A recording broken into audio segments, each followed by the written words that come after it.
नमस्ते बालमित्रांनो, सर्वांना सकाळच्या गोड गोड शुभेच्छा. काल तुम्ही पेपर देऊन आलात. आता तुम्ही त्यावर चर्चा पण केली असेल, आपल्याला किती मार्क पडणार काय, हो की नाही. प्रत्येक वेळेस आपल्याला काय होतं, वेगवेगळे प्रश्न हे अडत असतात. मग त्यासाठीच आपल्याला कोणता प्रश्न आपल्याला अडतो आहे किंवा कोणत्या घटकावर आपल्याला कमी मार्क्स मिळत आहेत याचा अवलोकन आपण काय करत असतो, प्रत्येक परीक्षा झाल्यानंतर करतो. जे सोपं सोपं आहे त्याकडे जास्त लक्ष द्यायचं नाही, तर जे आपल्याला येत नाही त्याच्याकडे जास्त लक्ष केंद्रित करायचं आहे. मग त्यासाठीच या परीक्षा असतात आणि या परीक्षांतून आपल्याला जास्तीत जास्त गुण कसे मिळतील हाच त्यासाठी त्यात तो प्रयत्न आहे की तुम्ही स्कॉलरशिप मध्ये राज्यात यावे यासाठी जास्त प्रयत्न आपल्या जिल्हा परिषद अहिल्यानगरचे चालू आहेत. आणि मग त्याच धर्तीवर आपले हे जे मिशन आराम म्हणजे क्लास चालू आहेत हे आपल्या पूर्ण जिल्ह्यातील सर्व शिक्षक घेत आहेत. त्यातीलच आता कालपासून मी आपल्याकडे सन 2022 ची प्रश्नपत्रिकेचं स्पष्टीकरण करण्याचं काम करत आहे. तर बुद्धिमत्ता चाचणी ह्या विषयाची सन 2022 या सालची प्रश्नपत्रिका सोडून घेत आहे. काल आपण 50 प्रश्न सोडवून घेतलेले आहेत. आपण त्याच्या पुढे 51वा प्रश्नाकडे वळूया. तर काय आहे आपला 51वा प्रश्न? राहुल म्हणतो, एका रांगेत माझ्या पुढे 6 मुले उभी असून माझ्यानंतर तिसऱ्या स्थानावर अमित उभा आहे. तर अमित म्हणतो, मी मधल्या मुलाच्या पुढे लगत उभा आहे, तर त्या रांगेत किती मुले असतील? पहा, प्रश्न वाचलाय, परंतु प्रश्न वाचत असताना काय करावं लागतं आपल्याला? प्रत्येक वेळी अर्धा अर्धा वाचायचंय. जेवढं अगोदर सुरुवातीला काय सांगितलंय ते वाचून त्या पद्धतीने मांडणी करून घ्यायची आहे. राहुल काय म्हणतोय, एका रांगेत माझ्या पुढे 6 मुले उभी आहेत, म्हणजेच 1 2 3 4 5 6. आणि मग अमितचा नंबर आलाय 7वा. सॉरी, राहुलचा. राहुल काय म्हणतोय, माझ्या पुढे 6 मुले उभी आहेत, माझ्यानंतर तिसऱ्या स्थानावर म्हणजे 8 9 आणि 10. तर तिसऱ्या स्थानावर कोण आहे? अमित आहे. असं कोण म्हणतोय? अमित. आता अमित म्हणतो, मी मधल्या मुलाच्या पुढे लगत उभा आहे. मग आता पहा, मधल्या मुलाच्या पुढे म्हणजे हा झाला मधला मुलगा. आता पुढे आपल्याला अंक लिहिण्याची गरज नाहीये, एवढंच गणित आहे. म्हणजे एवढं स्पष्टीकरण जरी आपण केलं तर पटकन आपल्याला पूर्ण काय होणार आहे, त्या रांगेत मुले किती आहेत हे लगेच कळणार आहे. आता राहुलच्या अगोदर 6 मुले होती आणि राहुल नंतर तिसऱ्या स्थानावर अमित होता आणि अमित हा मधल्या मुलाच्या लगत म्हणजे पहा पुढे उभा आहे. मग तिथे काय लिहिलेलं आहे? मुलाच्या पुढे, म्हणजेच काय, तर त्याचा 10वा नंबर आहे आणि मधल्या मुलाचा 11वा नंबर आहे. मग या रांगेमध्ये वरती 10 आणि खाली सुद्धा 10 मुले असणार आहेत, मग ती झाली 20 आणि अमित 1 म्हणजे असं एकूण 21 मुले त्या रांगेमध्ये असणार आहेत. पुन्हा एकदा लक्ष द्या की एका रांगेत 6 मुले उभी आहेत, तर आणि 7वा हा नंबर कोणाचा आहे? राहुलचा आहे. आणि त्यानंतर अमितचा क्रमांक 8 9 10 म्हणजे तिसऱ्या स्थानावर आहे. आणि अमित काय म्हणतोय की मी मधल्या मुलाच्या लगतच पुढे उभा आहे. मग लगतच अमित हा 10वा नंबर आहे आणि त्याच्या शेजारी 11वा नंबर हा मधल्या मुलाचा आहे. मग त्यानुसार आपल्याला अगोदर 11च्या अगोदर 10 मुले, 11 नंतरची 10 मुले अशी 20 आणि अमितचा 1 नंबर मधला, अशा पद्धतीने 21 मुले त्या रांगेमध्ये उभी आहेत. पर्याय क्रमांक 3 हे त्याचे उत्तर आहे. पुढचा प्रश्न आहे, एका वर्षी स्वातंत्र्य दिन मंगळवारी आला असल्यास त्या वर्षी अखेरीचा वार कोणता असेल? हे गणित सोडवताना या अगोदर एक गणिताची प्रश्नपत्रिका तुम्हाला सोडवून दिलेली आहे. ते शेतकर सर यांनी जो नियम तुम्हाला सांगितलाय तोच नियम मी पुन्हा तुम्हाला सांगते, म्हणजे तुमच्या जास्त लक्षात राहील. तर आपल्याला काय दिलेलं आहे? स्वातंत्र्य दिन. आणि स्वातंत्र्य दिन आपल्याला सर्वांना माहिती आहे कोणत्या महिन्यामध्ये येतो?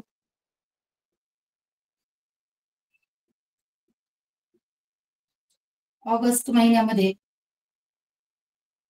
म्हणजेच 15 ऑगस्ट. 15 ऑगस्ट या दिवशी स्वातंत्र्य दिन. तो कोणत्या वारी आलेला आहे? तर मंगळवार. पहा, आता आपल्याला काय करायचंय? त्या वर्षा अखेरीचा वार, म्हणजेच आपल्याला डायरेक्ट डिसेंबर पर्यंत जायचंय. परंतु डिसेंबर पर्यंत जात असताना जर आपण प्रत्येक महिन्यांचे दिवस मोजत गेलो तर आपला असं म्हणजे प्रश्न निर्माण होतो कधी कधी की बेरीज चुकते. आणि म्हणून आपल्याला सोप्या मार्गाने जायचंय.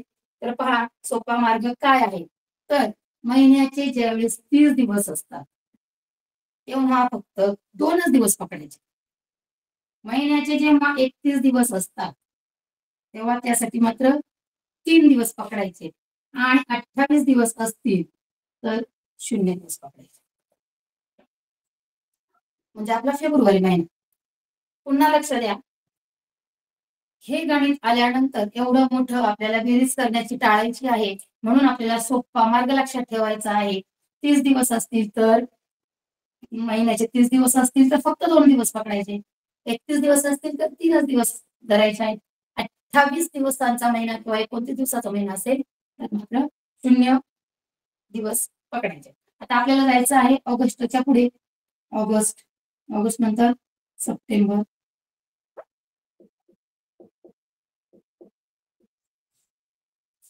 ऑक्टोबर,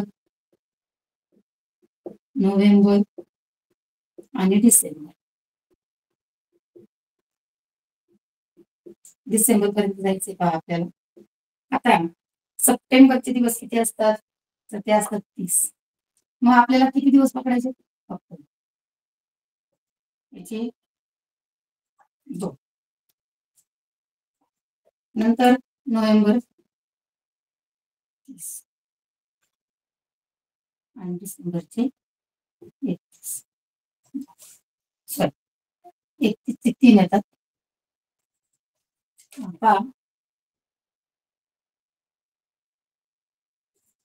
आता पहिले 15 ऑगस्ट नंतरचे ऑगस्टचे उरलेले 16 दिवस आहेत ते सुद्धा त्यामध्ये घ्यायचे. आता सगळ्यांची बेरीज करायची. 16, 17, 18, 19, 20, 21, 22, 23, 24, 25 आणि 26. सर्व महिन्यांची बेरीज आपली 26 आलेली आहे. ही पटकन बेरीज झाली पहा. जर आपल्याला 30, 31, 30, 31 ह्या गोष्टी आणि वरचे 16 हे सगळं बेरीज करण्यात आपल्याला जास्त वेळ जाईल, म्हणून ही पद्धत वापरायची आणि या पद्धतीने पटकन आपल्याला हे गणित सोडवायचं आहे. आता पुढे काय करायचं आहे? तर या आलेल्या 26 ला भागिले 7 करा, कारण 7 दिवसांचा आठवडा असतो. म्हणून 7 21, 6 मधून 1 गेले, 5 राहिला, 2 मधून 2 गेले 0. म्हणजे आपली बाकी किती आलेली आहे? 5. आपल्याला फक्त हे 5 दिवसच मोजायचे आहेत. मग मंगळवारच्या पुढे बुधवार, गुरुवार, शुक्रवार, शनिवार आणि रविवार असे 5 दिवस मोजायचे आहेत. पुन्हा एकदा लक्ष द्या, आपल्याला काय सांगितलं होतं? एका वर्षी स्वातंत्र्य दिन मंगळवारी आलेला आहे. स्वातंत्र्य दिन म्हणजे 15 ऑगस्ट. 15 दिवस सोडून दिलेले आहेत. 16 दिवस त्या उरलेले धरले पकडले आपण की ते 16. नंतर सप्टेंबरचे 2च दिवस, ऑक्टोबरचे 3, नोव्हेंबरचे 2, डिसेंबरचे 3. अशा पद्धतीने सर्वांची बेरीज झालेली आहे 26. 26 ला आपण 7 ने भागलं का? तर 7 दिवसांचा आठवडा असतो. आणि मग 7-21 आपली बाकी आलेली आहे 5. हे 5च दिवस फक्त मोजायचे आहेत. आणि मग मंगळवार सोडून द्यायचा, बुधवार, गुरुवार, शुक्रवार, शनिवार, रविवार असे 5 दिवसांचा 5 दिवसांनी रविवार येतो. आणि म्हणून आपला उत्तर आहे रविवार, पर्याय क्रमांक 1.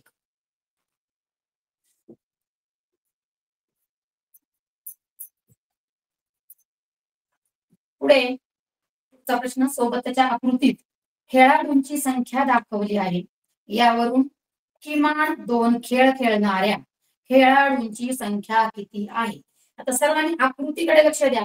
मी आता आकृती काढत नाहीये, पण तुम्हाला स्क्रीनवर आकृती दिसते. आकृती तुम्ही छान निरीक्षण करा. तर क्रिकेट खेळणारी मुले 25 आहेत, हॉकी खेळणारी मुले 14 आहेत आणि कबड्डी खेळणारी मुले 17 आहेत. तसेच आपण 2 खेळ खेळणारे मुलं आपण शोधायचे पहा. 2 खेळ खेळणारे, तर गोलामध्ये आणि जो त्रिकोण आहे, शंकू आकार आहे, त्या शंकूच्या आकारामध्ये 13 मुलं आहेत आणि ती मुलं क्रिकेट हा खेळ खेळतात. तर 2 खेळ खेळणारे 13 जण आपल्याला सापडलेले आहेत. नंतर इकडे पण पहा, 8 हा अंक आहे आणि 8 हा जो अंक आहे, हे अंडाकृतीमध्ये कबड्डी आणि इकडचा जो खेळ आहे हॉकी, तर हॉकी खेळणारे असे 2 खेळ खेळतात, असे 8 जण आहेत. आता आपण काय करणार? आपलं उत्तर सापडले असं आपण गृहीत धरतो लगेच. 13 आणि 8 झालं 21 आणि उत्तर आपण पर्याय क्रमांक 3 रंगवतो आणि लगेच पुढे जातो. परंतु हा प्रश्न हा छान वाचला पाहिजे, व्यवस्थित वाचला पाहिजे. तर इथे किमान हा शब्द आलेला आहे. किमान, किमान म्हणजे कमीत कमी. मग त्याच्यामध्ये आपण 3 खेळ खेळणारे विद्यार्थी सुद्धा मोजायचे आहेत, हे लक्षात घ्या. इथे जरी म्हटलंय की 2 खेळ खेळणाऱ्या खेळाडूंची संख्या किती, याच्यावर आपलं संपत नाहीये. तर आपलं उत्तर हे किमान या शब्दावर आधारित आहे आणि म्हणून आपल्याला 3 खेळ खेळणारे जे खेळाडू आहेत 26, त्यांची सुद्धा बेरीज यामध्ये घ्यायची आहे. कारण किमान म्हणजे कमीत कमी म्हटलंय ना, तर मग 3 खेळ खेळणारे हे सुद्धा त्याच्यातच येऊ शकतात. म्हणून 26 सुद्धा त्यामध्ये मिळवायचे आहेत आणि आपली बेरीज येते 47. पर्याय क्रमांक 4 हे त्याचं उत्तर आहे. कारण आपण फक्त दोघांची बेरीज केली आणि 21 उत्तर लिहिलं तर आपल्याला 2 गुण मिळणार नाहीत. म्हणून आपण या किमान या शब्दाचा देखील अर्थ लक्षात घ्यायचा आहे. प्रत्येक वेळी आपल्याला काय करायचंय, तर आपल्याला आपलं गणित व्यवस्थित वाचायचंय किंवा आपल्याला जे काही उदाहरण दिलेलं आहे ते छान वाचायचं आहे. किमान या शब्दाला खूप महत्व आहे, हे नेहमी लक्षात ठेवा.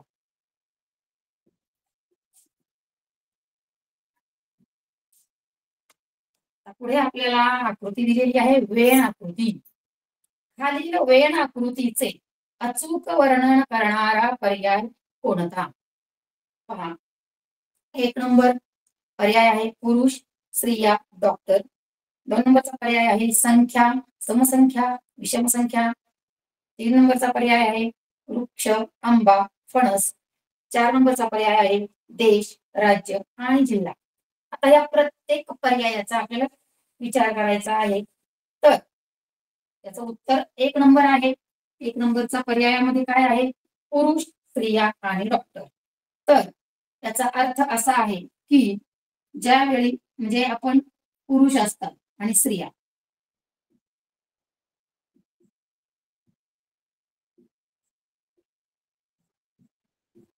आणि हे डॉक्टर आहे, मध्ये आपण तर डॉक्टर हे फक्त पुरुषच असतात असं काही नाहीये. स्त्रिया देखील डॉक्टर असतात. पुरुष आणि स्त्रिया हे दोघेही डॉक्टर असू शकतात. म्हणून याचं उत्तर खरं तर हे आहे, 1 नंबर आहे. 2 नंबर पाहूया आपण, संख्या. संख्या ह्या फक्त समसंख्या, विषम संख्या किंवा समसंख्या विषम संख्या होऊ शकत नाही आणि विषम संख्या देखील समसंख्या होऊ शकत नाही. म्हणून 2 नंबरचा पर्याय उत्तर नाहीये. वृक्ष, आंबा आणि फणस. आता इथे पण वृक्ष, आंब्याचं झाड फणसासारखं होऊ शकत नाही, फणसाचं झाड आंब्यासारखं होऊ शकत नाही. तसंच आपण 4 नंबरच्या पर्यायाचा विचार करायचा आहे आणि याचं उत्तर हे पुरुष डॉक्टर असू शकतात आणि स्त्रिया डॉक्टर असू शकतात. हे उत्तर त्याचं आहे. पर्याय क्रमांक 1.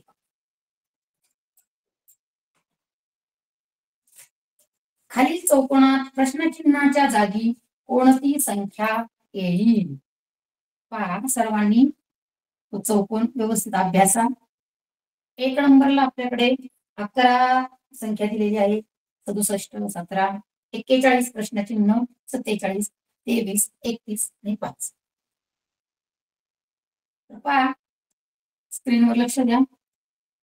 तो जो चौकोन आहे त्या चौकोनामध्ये कोणत्या पद्धतीच्या संख्या लिहिलेल्या आहेत. कोणत्या पद्धतीच्या संख्या दिसत आहेत पहा बरं तुम्हाला. तर ह्या सर्व संख्या आहेत मूळ संख्या. असं तुमच्या लगेच लक्षात आलंच असेल की ह्या संख्या मूळ संख्या आहेत. तर आपण मूळ संख्या लिहून घेणार आहोत. 5 आहे, 7 आहे, 11, 13, 17, 19, 23,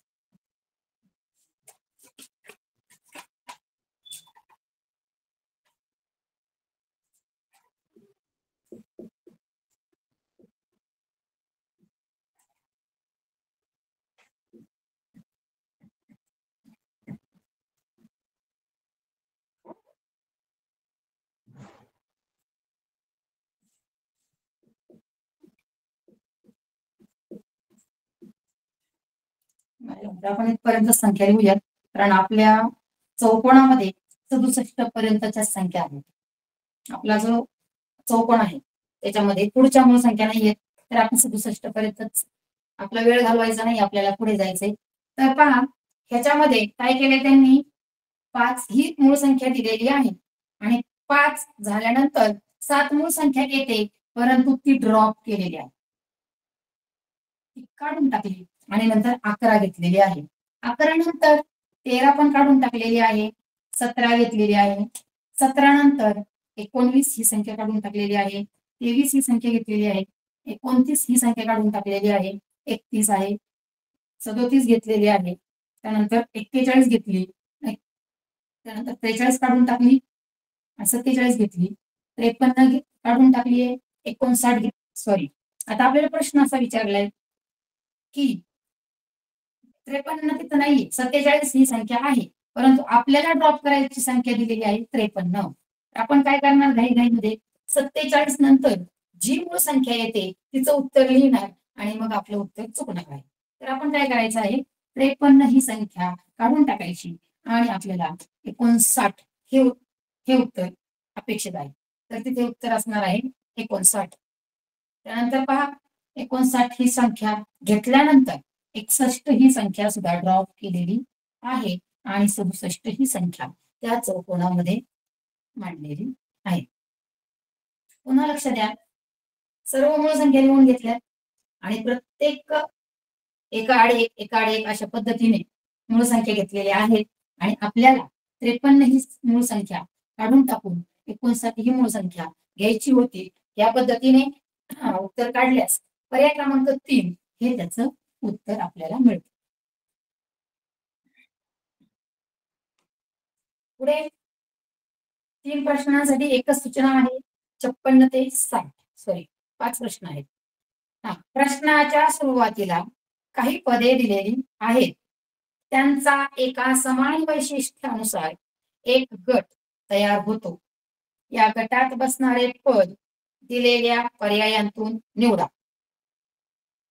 प्रश्नाच्या सुरुवातीला काही पद दिलेली आहेत, म्हणजेच काय 3 पद आहेत.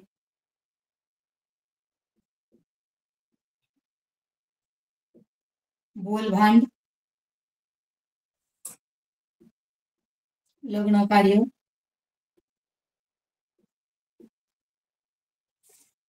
शेतीवाडी.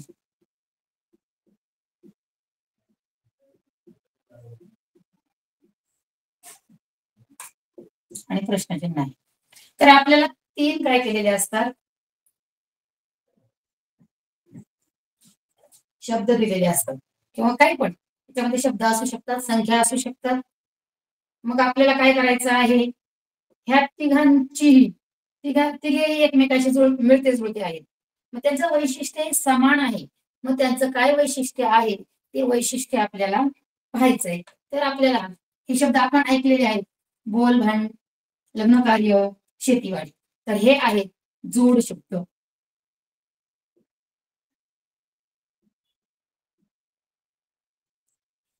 आपल्याला मराठीमध्ये जोड शब्द हा भाग आहे.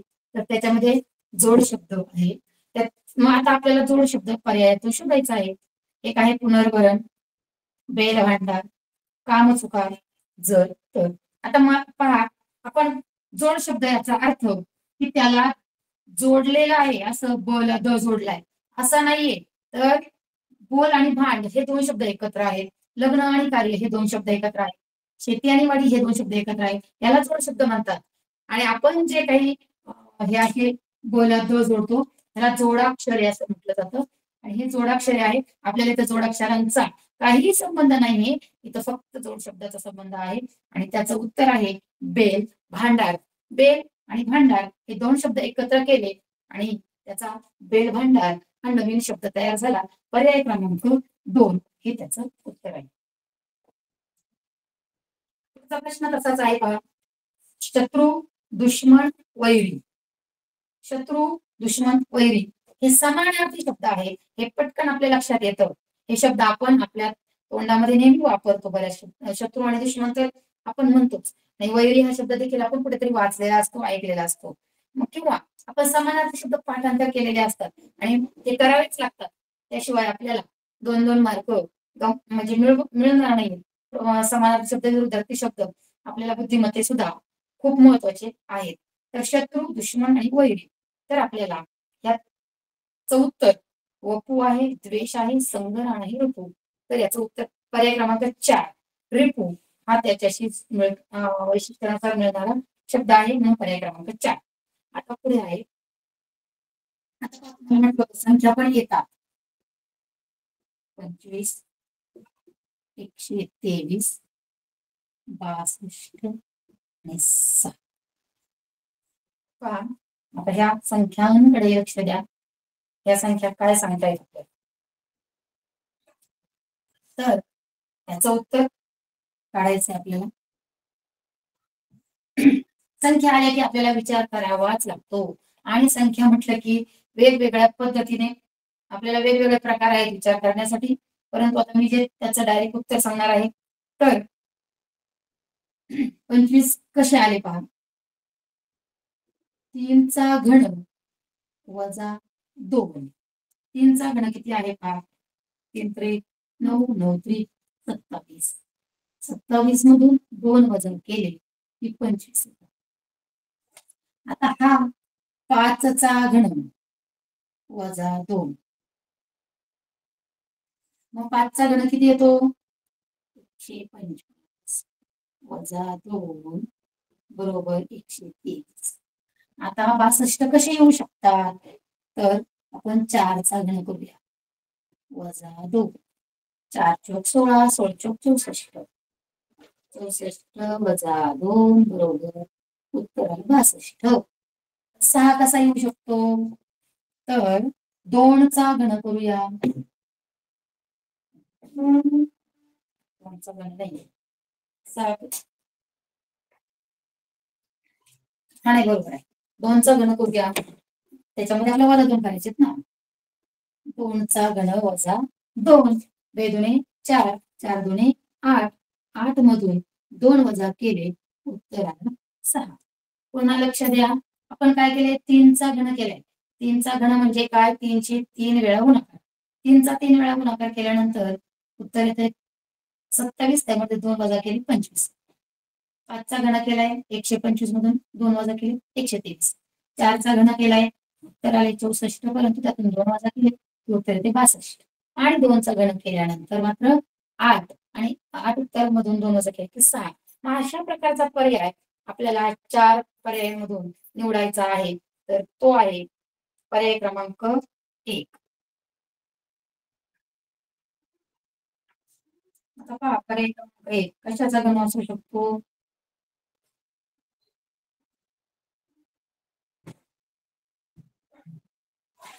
तो आहे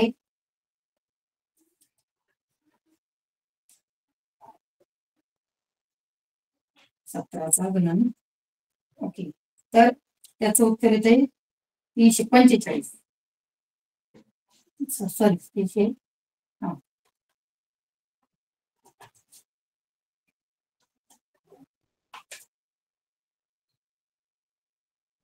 345 मधून आपण काय करायचे.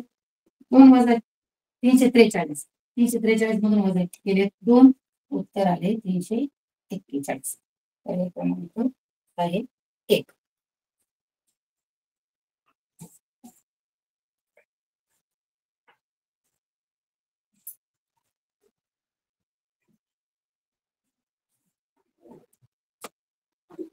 पुढे पहा, पुन्हा संख्या आलेल्या आहेत 297, 135,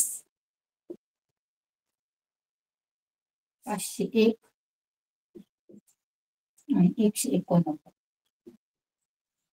आतापर्यंत जेवढ्या संख्या आलेल्या आहेत त्या संख्या आपल्याला फार विचार करायला लावणाऱ्या होत्या, आणि म्हणून आपण काय करतो की पुन्हा अशा मोठ्या मोठ्या संख्या आल्या की मग पुन्हा आणखी वेगवेगळ्या पद्धतीने विचार करतो. त्याचा वर्ग कर, त्याचा घन कर, त्याच्यातून ते वजा कर, त्याच्यातून ते बेरीज कर, त्याचा गुणाकार कर, त्याचा भागाकार कर. ह्या पद्धतीने आपला बराच वेळ जातो आणि हे उत्तर मात्र सोप्या पद्धतीने आपल्याला मिळून जातं. तर याचं उत्तर पहा कसं आहे. त्या तिघांची बेरीज करायची आपल्याला. उत्तर येते 18, 9 आणि 2 11, 11 मध्ये 7 मिळवले 18, 5 आणि 3 8 आणि 1 9, 5 आणि 1 6, 9 आणि 10 आणि 8 18. आता ह्या सर्व संख्या आपल्याला काय सांगतात, यांची बेरीज केली तर आपल्या लक्षात आले की याला 3 ने भाग जातो, याला 3 ने भाग जातो, याला 3 ने भाग जातो, म्हणजे 3च्या पाड्याच्या संख्या आहेत. म्हणून ह्या ज्या संख्या आहेत त्या सर्व संख्यांना 3 ने भाग जातो आणि म्हणून आपल्याला उत्तर पर्याय क्रमांक 3 मध्ये आहे 243. तिची बेरीज येते 9 आणि या संख्येला सुद्धा 3 ने भाग जातो. हे अगदी सहज मिळणारं उत्तर असतं, परंतु परीक्षेमध्ये आपल्याला अगोदरच्या गणितांमध्ये खूप अवघड असे विचार करावे लागले आणि म्हणून आपण अचानक सोपं गणित जरी आलं तर आपण काय करतो, त्याचा वेगळा विचार करायला लागतो. त्यामुळे काय करायचं आहे, आपण शांत डोक्यानेच प्रत्येक गणित सोडवायचं आहे.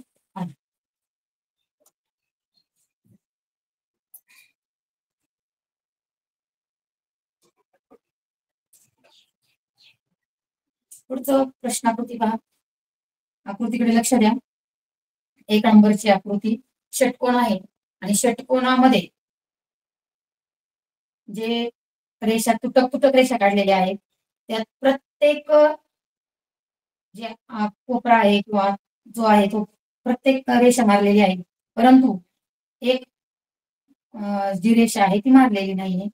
2 नंबरच्या आकृतीत तेच आहे, त्रिकोणामध्ये तेच आहे.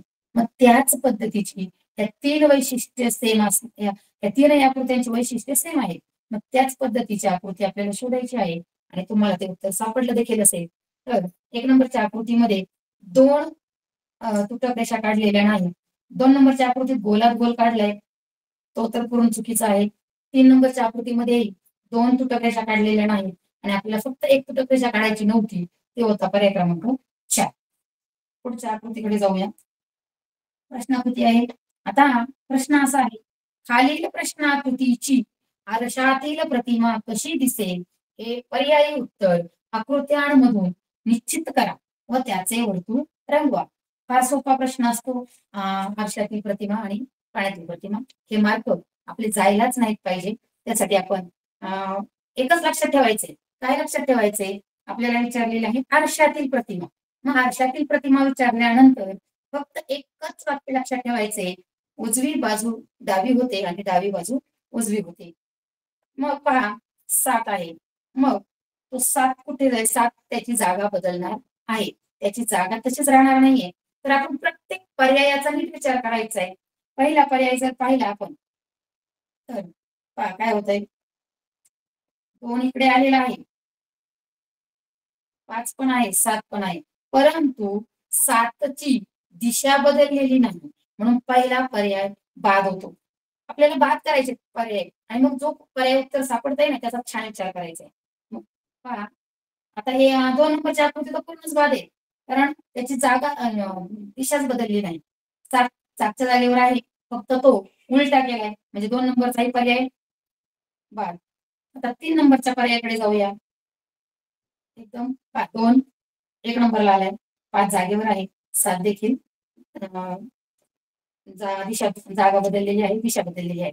म्हणून पर्याय क्रमांक 3 हे उत्तर आहे. पहा 7च सुद्धा उजवी बाजू डावीकडे गेली, 2ची डावी बाजू उजवीकडे या पद्धतीने 3 नंबर पर्याय बरोबर आहे. 4 का चुकीचा आहे याचा सुद्धा आपण अभ्यास करूया. तर ह्याच्यामध्ये 2 हा बरोबर मांडलेला आहे. 5 मात्र उलटा मांडलेला आहे.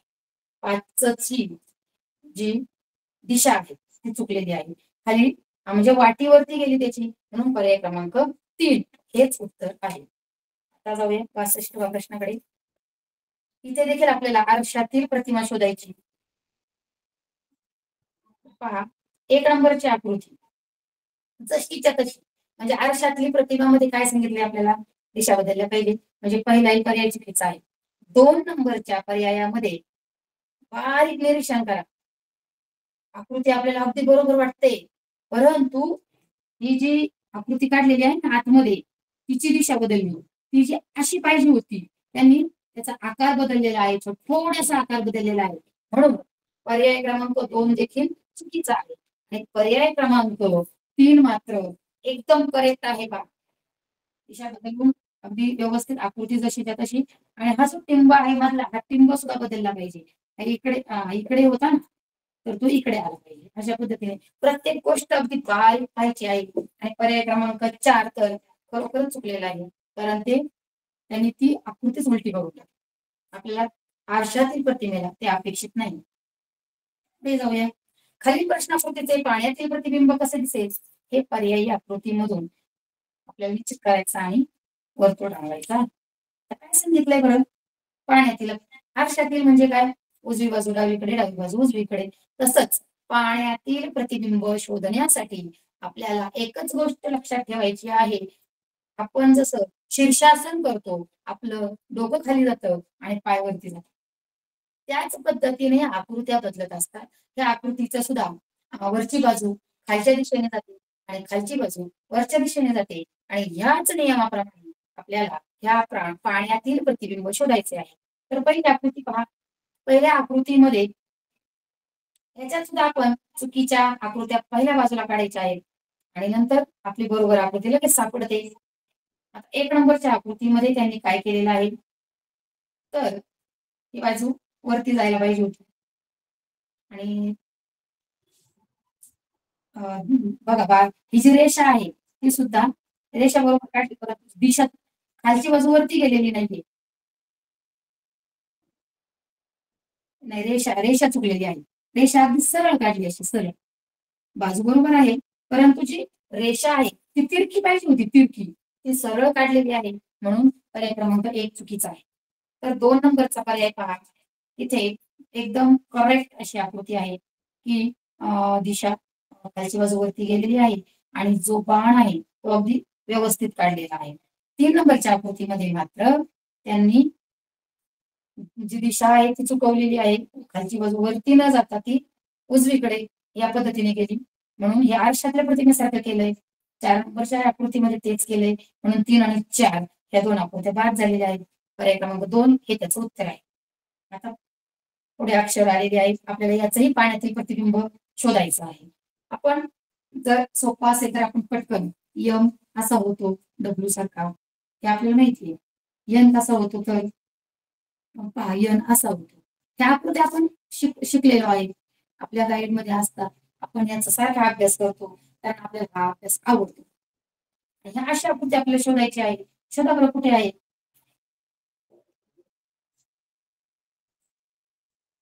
झेड सुद्धा, झेडची रेषा बदलते पहा. रेषा झेड असा काढतो आपण आणि त्याची ही रेषा वरच्या दिशेने वरच्या दिशेने गेलेली आहे. अशा पद्धतीची आकृती आपल्याला 1 नंबर मध्ये दिसते. तसंच आपण पुन्हा पुढच्या 3 आकृत्यांचा विचार करू शकतो ना, की दुसरी आकृती का चुकली, तर झेडची जागाच नाही, जागा बरोबर आहे, परंतु यन जसाच्या तसा आहे. यनची जी रेषा आहे ती रेषा बदलायला हवी होती, त्यामुळे दुसरा पर्याय बाद आहे.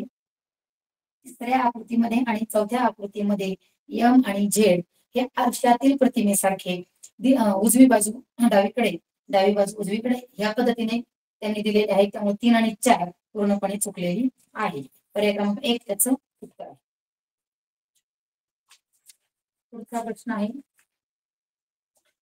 65वा प्रश्न. खालील वर्तुळाकृतीत प्रश्नचिन्हाच्या जागी कोणती संख्या येईल ते पर्यायातून निश्चित करा. पहा आपल्याला संख्या दिलेल्या आहेत 3, 2, 5, 6, 4 आणि मध्ये संख्या दिलेली आहे 729. कसा मेळ बसवायचा आहे पहा. बाजूला एक अंकी संख्या आणि मध्ये मात्र मोठी संख्या दिलेली आहे 3 अंकी संख्या आणि मग ह्याचा विचार करत असताना आता काय करायचं डायरेक्ट सांगते मी तुम्हाला. 27 गुणिले 27 म्हणजेच 27 चा वर्ग आहे 729. हे आपल्या पटकन लक्षात यायला पाहिजे. 729 हे काय आहे हे कधी लक्षात येईल जेव्हा तुमच्या वर्ग संख्या पाठ असतील तेव्हाच. मग आपल्या लक्षात आले अरे 27 चा वर्ग जर 729 आहे तर मग ह्या बाजूच्या ज्या संख्या आहेत त्यांची आपण बेरीज करून पाहूया. 3 3 2 5 5 मध्ये 5 मिळवले 10 10 मध्ये 6 मिळवले तर 16 होत आहेत. 16 मध्ये 4 मिळवले तर 20 होत आहेत. मग आपल्याला बेरीज करायची आहे 27.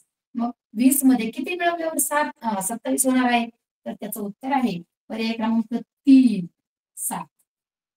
पुन्हा एकदा लक्ष द्या हा आहे 27 चा वर्ग. 27 चा वर्ग 729. ज्या एक अंकी संख्या आहेत त्या सर्वांची बेरीज आपल्याला 27 करायची आहे आणि म्हणून ज्या वेळेस आपल्याला बेरीज करत असताना सगळ्या बेरीजमध्ये किती अंक कमी पडला तर ते उत्तर आपल्याला शोधायचंय. ते आहे पर्याय क्रमांक 3. पुढचा वरील सारणीतील शब्दांतील अक्षरे आणि चिन्हे यांचा क्रम सारखाच असेल असे नाही हे लक्षात घेऊन प्रश्न क्रमांक 66 व 67 ची उत्तरे पर्यायातून निवडा. हा सोपं आणि अगदी डोक्याला म्हणजे मजा वाटेल अशा पद्धतीची गणित असतात. खूप सुंदर वाटतंय गणित सोडवताना आणि आनंदातच आपल्याला याचं उत्तर सहज मिळून जातं. पहा यू या अक्षरासाठी कोणते चिन्ह येईल परंतु आता आपल्याला सगळंच लिहून घ्यावं लागेल. BUT आता BUT साठी कोणकोणते चिन्ह दिलेत पहा. त्रिकोण आहे, भरलेला गोल आहे, चौकोन आहे. नंतर TAP हा भरलेला आहे त्रिकोण. नंतर आहे रिकामा त्रिकोण. नंतर आहे चांदणी. आता शेवटी आहे BAT. BAT त्रिकोण आहे रिकामा, चांदणी आणि भरलेला गोल. आपल्याला शोधायचं आहे यू. काय शोधायचं आहे यू. पहा आता हे फास्ट सांगते मी. प्रत्येक गटामध्ये काय करायचं आपल्याला समान अक्षरे शोधायची आहेत. तर याच्यामध्ये हा टी आहे, इथे एक टी आहे, इथे एक टी आहे. म्हणजे तिघांमध्ये टी आहे. तिघांमध्ये कोणतं चिन्ह कॉमन आहे. हा त्रिकोण, हा त्रिकोण, हा त्रिकोण. मग टी साठी आपल्याला कोण काय सापडलाय त्रिकोण सापडलाय. पुन्हा काय करायचं आता ह्या दोघांमध्ये कोण सेम आहे पाहूया आपण. तर BU आहे, ए आणि पी आहे. याच्यामध्ये कोणीच सेम नाहीये. तर ह्या दोघांमध्ये सेम पाहूया ए आणि ए. इथे ए आहे, इथे देखील ए आहे. मग ह्या दोघांमध्ये कोणती आकृती सेम आहे तर ती आहे चांदणी. म्हणून ए साठी आपल्याला काय सापडलेली आहे चांदणी. आता आपल्याला पहिल्या आणि तिसऱ्या आकृतीमध्ये पाहायचंय. इथे बी आहे आणि इथे देखील बी आहे. मग या ह्या दोघांमध्ये कोणती आकृती सेम आहे तर हा जो भरलेला गोल आहे. मग बी साठी आपल्याला काय सापडलंय भरलेलं. हे आपल्याला शोधायचं असतं. आता आपल्याला काय यू शोधायचा होता.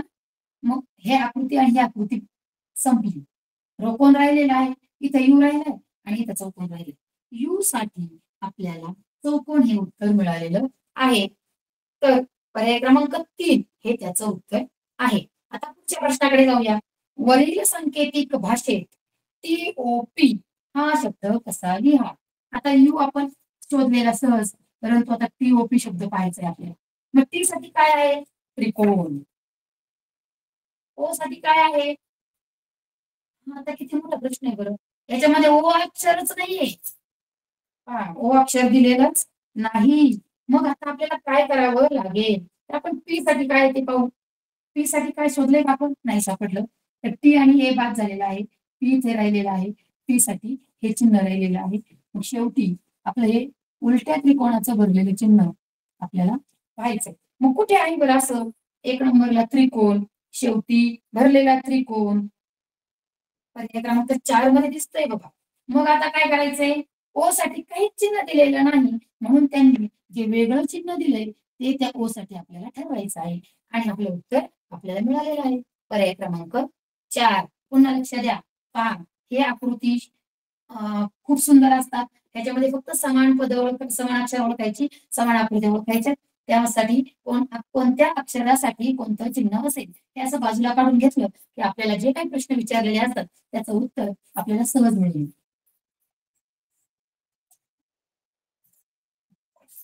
पुढचा प्रश्न आहे, तंतोतंत जुळणारी आकृती. हे तर एकदम सोपं असतं, परंतु नुसतं सोपं म्हणून घाई करून आपले उत्तर चुकवू नका. प्रश्न पहा, आकृत्यांचं निरीक्षण सगळ्यात महत्वाचं असतं.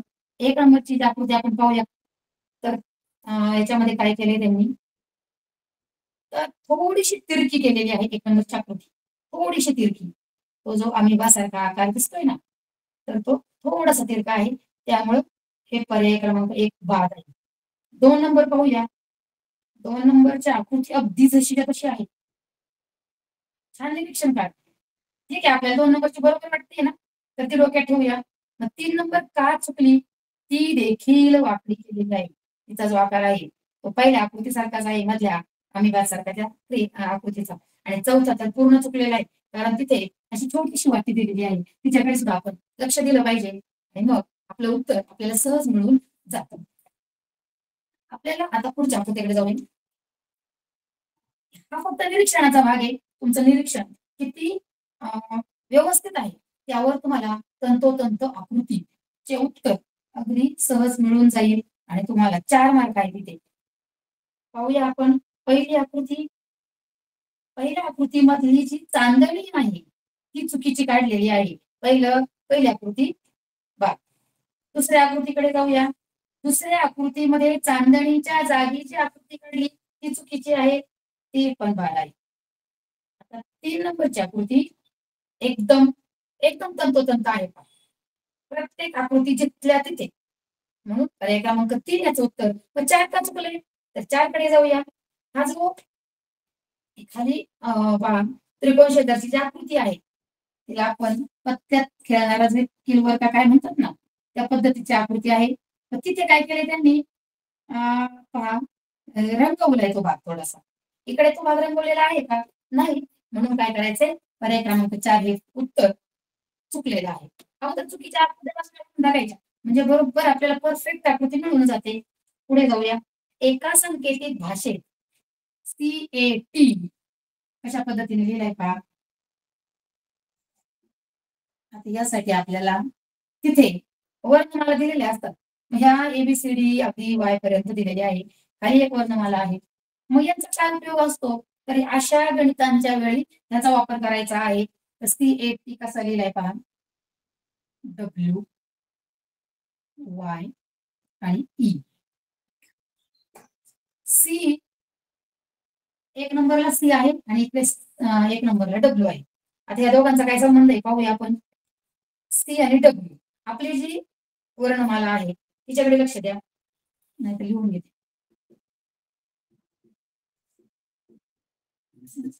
दिसते का? मग पटकन सांगून टाकते पुढचं, कारण वेळ जातो आपल्या याच्यामध्ये लिहिण्यामध्ये. तर C 3 नंबरला आहे. C जी आकृती आहे 3 नंबरला कुठून पुढून. आता W आपण बघा बरं 3 नंबरलाच आहे, म्हणून 3. आता A 1 नंबरला आहे. सुरुवातीचा 1, शेवटचा 1. पहा बरोबर आहे ना. आता इथे T आणि E चा अभ्यास करूया. ती कुठे आहे? 5 1 5 5 2 10 5 3 15 5 4 20. समोरून 20 नंबरला आहे. मग आपल्याला 20 नंबरचीच आकृती शोधायची आहे. 5 1 5 5 2 10 5 3 15 5 4 20. आता या आकृतीचा मी अभ्यास केला. हे जे 20 नंबर आहेत ना, तर ह्या 20 नंबरवर प्रश्न देतानाच यांची चूक झालेली आहे. तिथे E नको होता, तर तिथे Fच पाहिजे होता. परंतु आता इथे आपण F आहे असं समजूया. मी खूप अभ्यास केला त्यावेळेस माझ्या लक्षात आलं की ही 20 नंबरची आकृती आहे, त्यांच्याकडून F द्यायची होती त्यांनी. तिथे E दिलेली आहे. आता 20 20 हे लक्षात घ्या. पुढे मेन हा शब्द आहे यम. पहा मध्यभागी आहे. किती नंबर? 5 गुणे 10 आणि 13. तिकडनं उलट्या बाजूने मोजलं तर यम हा 13चा आहे, म्हणून यम जागेवर ठेवलाय. ई पहा अशा पद्धतीने ईचं पण यूशी संबंध जुळला जातो, यांचाही यशी संबंध जुळला जातो. हे तुम्ही अगदी बारीक पहा. ई किती नंबरला आहे, नंतर यू किती नंबरला आहे, लगेच लक्षात येतं इथे की ई आणि यू, यन आणि यल यांचा देखील तसाच संबंध आहे. हा इकडनं 14 नंबर, हा इकडनं 14 नंबर आणि डीओची. त्या पद्धतीने आता आपण प्रश्नाकडे जाऊया. या पद्धतीने आपण जर लिखाण केलं तर त्याच भाषेत ओ एक्स म्हणजे ऑक्स चा विरुद्धलिंगी शब्द कसा लिहाल. आता आपल्याला ऑक्स म्हणजे काय हे माहिती आहे. ऑक्स म्हणजे बैल. मग बैलाला विरुद्धलिंगी गाय आहे. मग गायला काय म्हणतात? काऊ म्हणतात. बरोबर. मग काऊसाठी आपल्याला काय करायचं आहे, तर अक्षर शोधायचं आहे. कसा लिहिणार आपण काऊ? मग सी साठी काय वापरलंय ते पहा. सी साठी डब्ल्यू आहे. नंतर ओ साठी काय आहे का, तर ओ साठी के आहे आणि डब्ल्यू साठी सी आहे. डब्ल्यू के सी पर्याय क्रमांक 3 हे त्याचं उत्तर आहे.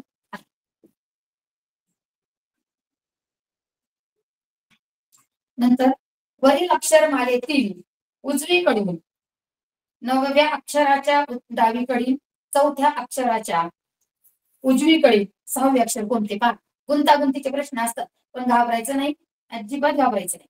प्रश्न काय आहे, सुरुवातीपासून अगदी अर्धा अर्धा वाचायचंय आणि अर्धा अर्धा सोडवायचंय. वरील अक्षरमालेतील उजवीकडून 9वे अक्षर. आता उजवी बाजू तुम्हाला माहितीच आहे आपल्याला. आपण हा जे उभ्या आहोत आपली उजवी बाजू, त्याच पद्धतीने आपण प्रश्नपत्रिकेची देखील उजवी बाजू घ्यायची आहे. मग उजव्या बाजूकडून आपलं 9वं अक्षर कोणतं आहे पहा. 1 2 3 4 5 6 7 8 9 क्यू आपल्याला सापडलेला आहे. क्यू हे 9वं अक्षर आहे. आता 9व्या अक्षराच्या डावीकडील 4थे अक्षर शोधायचे. मग 9वे अक्षर म्हणजे अगोदर आपल्याला क्यू सापडलाय.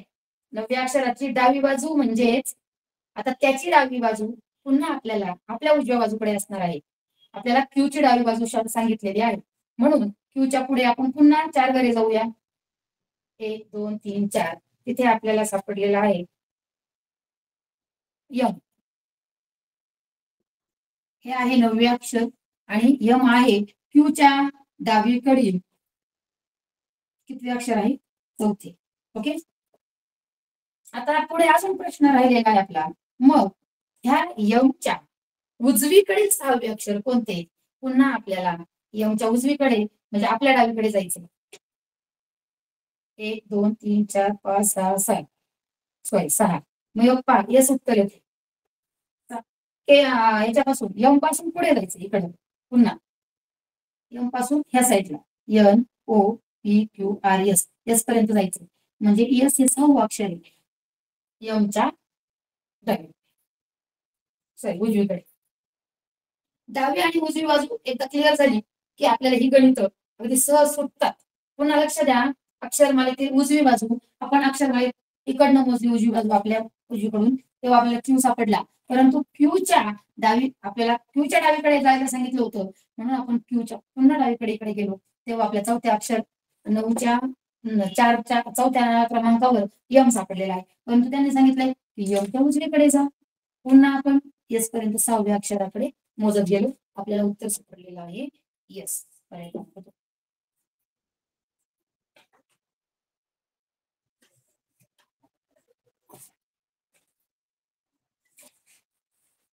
आता 72वा प्रश्न पहा. डी अधिक डब्ल्यू हे गणित सोडवावंच लागणार आहे. डी अधिक डब्ल्यू भागिले पी वजा कंस एन अधिक एल बरोबर किती. सोपं आहे हे सुद्धा, काही अवघड नाही. यासाठी काय करावं लागेल, फक्त आपल्याला जे हे गणित सोडवताना याला हे सोडवत असताना आपण याला काय करतो की एक सूत्र वापरतो. सर्वांचं पाठ आहे ते चे भाग हे व म्हणजे काय, अगोदर कंस सोडून घ्या, नंतर काय करा भागाकार करा, नंतर गुणाकार करा, नंतर बेरीज करा, नंतर वजा. असे त्याचा अर्थ आहे. तर आता आपण ह्या गणितामध्ये काय करूया, डायरेक्ट अंक मांडून घेऊया. डी म्हणजे काय आहे 5. डब्ल्यू त्यासाठी 9 दिलेला आहे, पी साठी 3 दिलेला आहे, नंतर कोण आहे वजाचं चिन्ह, कंस, एन साठी काय दिलेलं आहे 6 दिलेला आहे, अधिक एल साठी 2 आणि बरोबर किती. हे जेव्हा आपण समीकरण व्यवस्थित लिहून घेतो, अगदी संख्या व्यवस्थित मांडून घेतो, आपण अगदी छान उत्तर सोडवतो. आता आपल्याला अगोदर सांगितलंय कंस सोडून घ्या. ठीक आहे, जाऊया कंसाकडे. 5 अधिक 9 भागिले 3 वजाचं चिन्ह तसंच ठेवायचे. या दोघांची बेरीज करून घ्या. 6 मध्ये 2 मिळवले आणि 8 बरोबर किती. एक एक कमी करत चालायचं आपल्याला. आता आपल्याला कंस सोडवल्यानंतर त्यांनी सांगितलेलं आहे भागाकार करून घ्या. मग 9 भागिले 3 5 अधिक या दोघां 3चा पाडा, 3च्या पाड्यात 9 किती नंबरला आहे 3 त्रिक 9, 5 अधिक 3 वजा 8 तसेच लिहून घेऊया. आता 5 अधिक 3 8 वजा 8 उत्तर आलेलं आहे 0. आणि 0 साठी आपल्याला कोणता अक्षर आहे तर ते आहे आ. पर्याय क्रमांक 1. ज्यावेळेस हे सूत्र पण आपण अप टू डेट वापरतो ना, त्याच पद्धतीने जेव्हा हे सोडवतो गणित त्याच वेळेस आपलं उत्तर कधीच चुकत नाही.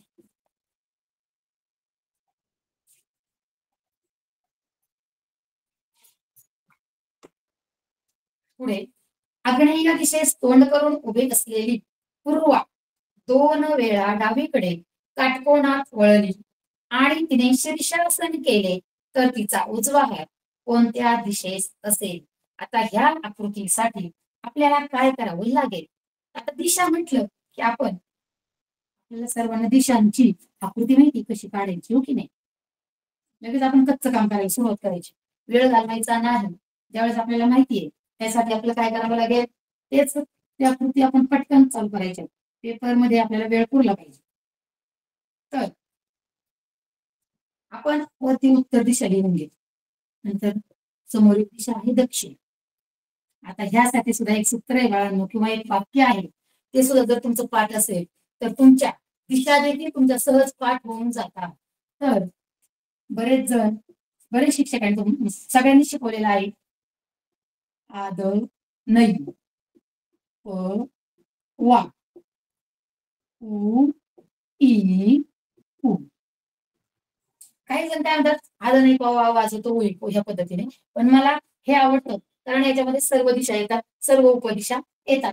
त्याच्यामध्ये दुसरं कोणतंही अक्षर मिळवलं जात नाही आणि मुलांचा गोंधळ होत नाही. हा म्हणजे आग्नेय, दक्षिण, नैऋत्य व म्हणजे पश्चिम, वायव्य, उत्तर, ईशान्य आणि पूर्व या सर्व दिशा उपदिशा पाठ करण्यासाठी त्या सलग आहेत. त्याच्यामुळे आपल्याला चुकत नाही. मग आग्नेय कुठे असतो पहा. अगोदर आपलं काय करूया मुख्य दिशा लिहून घेऊयात. तर दक्षिण इकडे पूर्व तुम्हाला एक पाठच झालेलं असतं. पश्चिम उजवी बाजू दिशा सगळं हे सगळं तुमचं छान झालेलं आहे. आता पूर्व आणि दक्षिण या दोघींच्या मध्ये जी उपदिशा येते तिला आग्नेय असे म्हणतात. आता घड्याळाच्या दिशेने आपण जायचं आहे, नाहीतर आपलं उत्तर चुकेल. नैऋत्य इथे आहे वायव्य आणि राहिली ईशान्य. या पद्धतीने काय करायचंय आपल्याला हे दिशांचं चक्र पाठच ठेवून ठेवायचं. लक्षात घ्या. आता पुढचा आपण प्रश्नाकडे जाऊया. आग्नेय दिशेस तोंड करून उभे असलेली पूर्व. आता इथं आग्नेय दिशा आहे आणि ही पूर्व मात्र इथे उभी. या आग्नेय दिशेकडे तोंड केले तिने. पूर्व ती 2 वेळा डावीकडे काटकोनात वळली. आता बघा बरं का बाळांनो, सगळ्यात महत्वाचं काय आहे आपल्याला उजवी बाजू आणि डावी बाजू समजली पाहिजे. तर ह्याच्यामध्ये ज्या वेळेस आपण घड्याळाच्या दिशेने वळतो म्हणजे ह्या बाजूने फिरतो, ह्या बाजूला काय म्हणायचं आहे तर उजवी बाजू. आणि जेव्हा आता पूर्व काय करणार आहे डावीकडे वळणार आहे, म्हणजेच ती घड्याळाच्या विरुद्ध दिशेने जाणार आहे, म्हणजे ती इकडून अशी जाणार आहे. तर तिला म्हणायचं ह्याच बाजूला म्हणायचं डावी बाजू.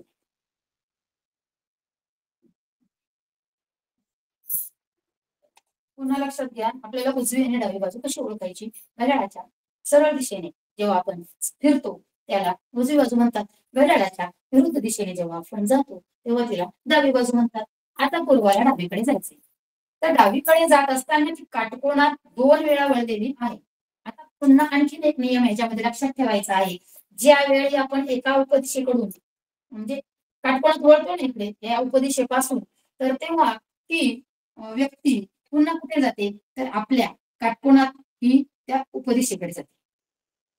तर 1 नंबरला ती वळालेली आहे ईशान्य ह्या उपदिशेजवळ. इथे एकदा वळाली. नंतर दुसऱ्या वेळेस पुन्हा ती दुसऱ्या उपदिशेकडे जाणार आहे. हा नियमच आहे. काटकोनात जेव्हा वळते ना, तेव्हा ते उपदिशेकडेच जाते आणि ती व्यक्ती त्या उपदिशेकडे जाते. एकदा वळाली तर ईशान्येकडे जाईल आणि दुसऱ्यांदा वळाली तर वायव्येकडे जाईल. पहा, आपल्याला काय सांगितलंय पुढे? पूर्वा 2 वेळा डावीकडे काटकोनात वळली. झालं तिचं काटकोनामध्ये वळून. इथे एकदा वळाली, इथे एकदा वळाली आहे आणि इथे पूर्वा येऊन थांबली.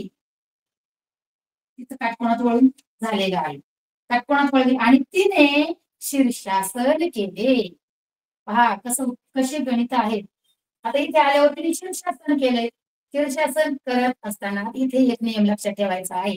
ज्या वेळेस ही व्यक्ती इथे जी उभी आहे ती आता जी सरळ उभी आहे, पहा मी अशी उभी आहे, तर इथं सरळ ती वायव्येकडे उभी आहे. वायव्येच्या दिशेने उभी असताना पूर्वा इथे उभी आहे आणि तिने जर शीर्षासन केलं ना, तर तिच्या फक्त चेहऱ्यात म्हणजे चेहरा बाजूला होईल किंवा दिशा बदलेल, परंतु तिच्या हातांची दिशा जशीच्या तशी राहणार आहे. पहा, माझ्या हाताची दिशा आता कुठे आहे? तिचा विचारलाय कोणता हात? पहा, उजवा हात. मग माझा हात ईशान्येकडे आहे का नाही? मी पूर्वासारखीच उभी आहे. पूर्वासारखीच वायव्येकडे उभी आहे आणि मग माझा हा उजवा हात ईशान्य या दिशेकडे आहे. तसाच पूर्वाचा देखील हात ईशान्येकडे असणार आहे. बाळांनो, हे लक्षात घ्या. आता जरी तिने शीर्षासन केलं तरी तिच्या हातांची दिशा बदलणार नाही. हे वाक्य ध्यानात ठेवायचे. शीर्षासन करताना हाताची दिशा बदलत नाही आणि म्हणून पूर्वाचा उजवा हात जरी शीर्षासन केलं तरी सुद्धा तो हात ईशान्येकडेच राहणार आहे. म्हणून पर्याय क्रमांक 2 असे त्याचे उत्तर आहे. अशा पद्धतीने हे गणित समजून घ्या. पुन्हा घरी गेल्यानंतर पुन्हा त्याचा अभ्यास करा. आता पुढे आपले खूप सोपे अगदी आपल्याला छानपैकी मार्क मिळवून देणारे 4 मार्क मिळवून देणारे 2 प्रश्न राहिलेले आहेत. प्रश्न आहे पहा पुढचा. तुमच्या शाळेत जाण्याच्या रस्त्यावर चिमणीचे पिलू तडफडत असल्याचे दिसतात. तुम्ही त्वरित काय कराल? तर हे भावनिक बुद्धिमत्ता आपली जी आहे, सामाजिक बुद्धिमत्ता आहे, यावर आधारित हे प्रश्न आलेले आहेत.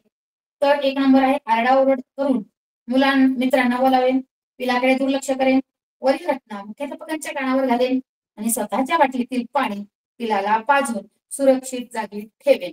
हे उत्तर तुम्हाला सर्वांना अगदी सहज सापडतं पहा. जर आपण आरडाओरडा करत बसलो, मित्रांना बोलवत बसलो, तर आपला वेळ जाणार आहे. तोपर्यंत हे पिल्लू तडफडत तडफडत मरून जाईल. मग आपल्याला त्या पिल्लाला आपला काय फायदा? आपल्या भावनिक बुद्धिमत्तेचा काय फायदा? तर पिलाकडे दुर्लक्ष करेल. बघा, ते तडफडतंय आणि आपण जर तिथून निघून गेलो तर त्याचा जीव जाईल. म्हणजे आपल्यालाच त्याचं म्हणजे काहीतरी वाईट वाटेल ना. म्हणजे भावनिक बुद्धिमत्ता आहे. म्हणजे ते 2 नंबरचा पर्याय चुकीचा आहे. वरील घटना मुख्याध्यापकांच्या आता मुख्याध्यापकांच्या कानावर घालेपर्यंत मला सांगा बराच वेळ जाईल. पुन्हा त्या पिलाची तडफड तडफड त्या जीवाला त्रास होईल. हे आपल्याला पटणार आहे का? नाही. पर्याय क्रमांक 3 देखील चुकीचा आहे. आणि आपल्या जवळ पटकन होणारी जी कृती आहे, स्वतःच्या बाटलीत जे पाणी आहे ते आपण त्या पिलाला पाजलं आणि त्या पिलाला जर एखाद्या सुरक्षित जागी नेऊन ठेवलं तर त्याचा जीव वाचेल आणि आपली जी भावनिक बुद्धिमत्ता इथं बरोबर पणाला लागणार आहे. पर्याय क्रमांक 4 हे त्याचं उत्तर आहे. शेवटचा प्रश्न आहे बाळांनो, खालीलपैकी कोणाची कृती सर्वाधिक योग्य ठरेल? आता सर्वाधिक म्हटले बरं का, याच्यामध्ये एखाद्या 2 कृती अशा पण असतात त्या चांगल्याच असतात, पण त्याच्याही पेक्षा कोणाची कृती चांगली आहे हे आपल्याला वाचायचंय. पर्याय नीट वाचायचे. पर्याय जर व्यवस्थित वाचले ना, उत्तर चुकत नाही. राजूने अंगणातील कचरा एकत्र करून जाळला. वाईट कृती आहे का ही? नाही, चांगलीच कृती आहे. समीरने ओला कचरा कचराकुंडीत टाकला. ही सुद्धा कृती चांगलीच आहे, योग्यच आहे. संविधाने घरातील कचरा एकाच डब्यात गोळा केला. ही कृती जरा थोडीशी अयोग्य वाटते, कारण आपल्याला ओला कचरा आणि सुका कचरा वेगवेगळा करायचा आहे. तर तिने एकाच डब्यात गोळा केलाय. 3 नंबरचा पर्याय बादच करून टाकू. सुरेशने ओल्या कचऱ्यापासून खत तयार केलं. सुरेशने तर सर्वाधिक चांगलं काम केलेलं आहे. मग सामाजिक बुद्धिमत्ता इथे त्याची पणाला आलेली आहे. मग समाजासाठी म्हणजे खत तयार केल्यानंतर त्याचा उपयोग शेताला होईल, म्हणजे झालंच की नाही, त्यातून शेतीतून चांगलं पीक येईल, म्हणजे हे सर्वाधिक कृती योग्य आहे. अशा पद्धतीने आपल्याला या प्रश्नाचं उत्तर पर्याय क्रमांक 4 मिळालेलं आहे. काय, कचरा एकत्र करून जाळला ही चांगलीच कृती आहे. ओला कचरा कचरा कोणी टाकला ही चांगलीच कृती आहे, योग्यच कृती आहे. परंतु आपल्याला सर्वाधिक, प्रत्येक शब्दाला किती महत्व आहे, सर्वाधिक कृती कोणाची योग्य ठरली आहे, तर ती आहे सुरेशची. त्याने काय केले, खत तयार केले. अशा पद्धतीने आपली सन 2022 सालच्या प्रश्नपत्रिकेचे स्पष्टीकरण आपले आज संपलेले आहे. तुम्हाला पुढील सर्व परीक्षांसाठी शुभेच्छा देते आणि जास्तीत जास्त विद्यार्थी आपले राज्य गुणवत्ता यादीमध्ये कसे बसतील यासाठी हा चाललेला आटोकाट प्रयत्न, त्यासाठी सर्वांनाच शुभेच्छा देते. आणि मला हे 2 दिवस क्लास घेण्याची संधी मिळाली, त्याबद्दल माझ्या जिल्हा परिषद अहिल्यानगर या सर्व अधिकाऱ्यांचे देखील आभार मानते आणि धन्यवाद.